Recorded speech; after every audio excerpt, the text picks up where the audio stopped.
वह अनुपात ज्ञात कीजिए जिसमें बिंदुओं एक कॉमा 1-5 और b -4, 5 को मिलाने वाला रेखाखंड एक्स अक्ष से विभाजित है तो विभाजन बिंदु के निर्देशांक। ठीक है, जब ये एक्स अक्ष की कंडीशन आती है तो इसका मतलब क्या होता है, y = क्या होता है 0। अब यहाँ पर ये मान के चलो ये इस टाइप से है, ठीक है, इसको मान लो ए, इसको बी। अगर एक्स अक्ष पे तो y कोऑर्डिनेट जो होगा वो क्या हो जाएगा 0 होगा। क्या होगा, एक्स अक्ष पे होने की वजह से। ठीक है, अगर ये एक्स अक्ष पे है, अब यहाँ पर इसके जो विभाजन बिंदु के निर्देशांक है वो कितने हैं 1 -5 और इधर कितना है तुम्हारा -4 और कितना है ये 5। अब तुम्हें यहाँ पर जो निकालना है वो क्या निकालना है m1 और m2, यही तो अनुपात निकालना है। अब ये अनुपात निकालने के लिए हम यहाँ पर वो पॉइंट लेंगे ना जिसमें ये 0 हो।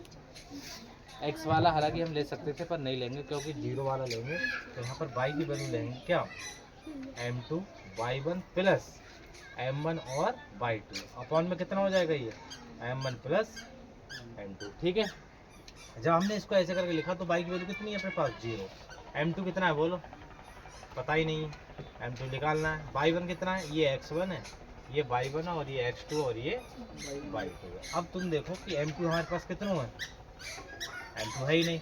y1 की वैल्यू कितनी है -5 प्लस m1 ऐसे ही रहने तो y2 कितनी है अपने पास 5 अपॉन में m1 प्लस m2।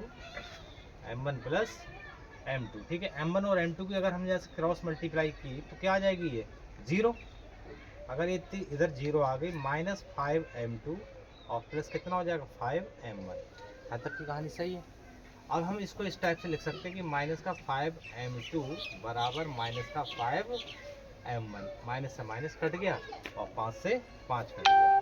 सही है, अब ये कटा तो हमारे पास बचा कितना m2 और m1। यहाँ पर क्या बचा ये m2 और इधर क्या बचा ये m1। अगर इसके इंटू में कुछ ना है तो एक तो होगा ही, तो मैं ये लिख सकता हूँ कि m1 और m2 की जो वैल्यू आ गई वो कितनी आ गई 1:1। ठीक है, इस टाइप से हम इसे फाइनल कर लेंगे।